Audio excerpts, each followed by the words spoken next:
was the San Francisco Tuberculosis Society, which now is Breathe California.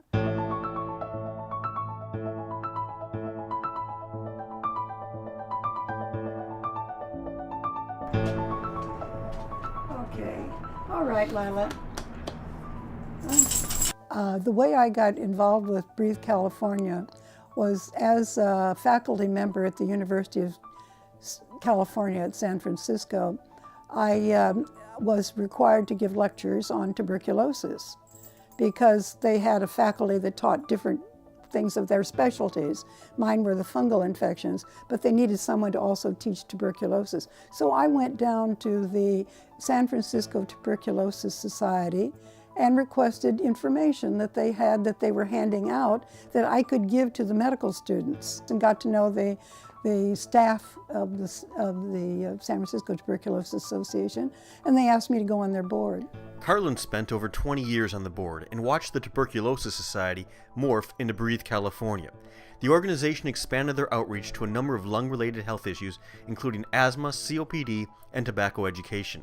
All along the way, Carlyn has supported the organization by donating her time and money. She clearly understands the long-term impact of helping fund their various programs. When one is giving money for lung disease, it may not show up right away that you're treating somebody and they're going to be well, but you may be controlling conditions that will prevent the infection from developing, or the disease, I should say, not infection, the disease from developing in many people. For instance, a smokestack with all the soot coming out.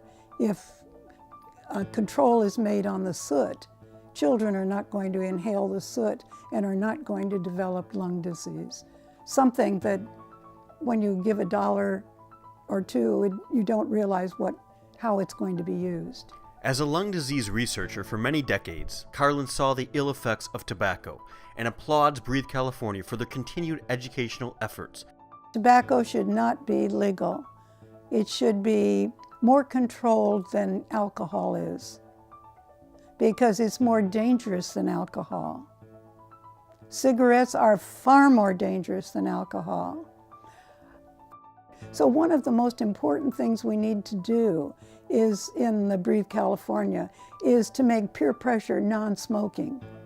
So if we can find some way that people never take their first cigarette and certainly never take their second cigarette, why then we've done a good job. I'm from Breathe California, and we help people quit smoking, and we do a lot of work to make sure that people are not exposed to the dangers of secondhand smoke and smoking. One of the important things that Breathe California does has to do with educating young people, and this needs to be done in the middle school, the junior high school, and the high school.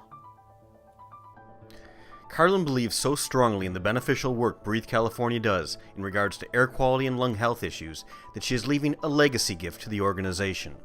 I myself am leaving a large sum of my house and my worldly belongings to Breathe California, and I think a number of other people are doing that too. And I want to encourage as many people to do so, because when you're dead, you're dead. And although your kids can use some of the money, they don't need all of it. And from the standpoint of Breathe California, not only gives better lung health to your children and your grandchildren, but to everybody else's children, and helps in the long run to make the world a little better.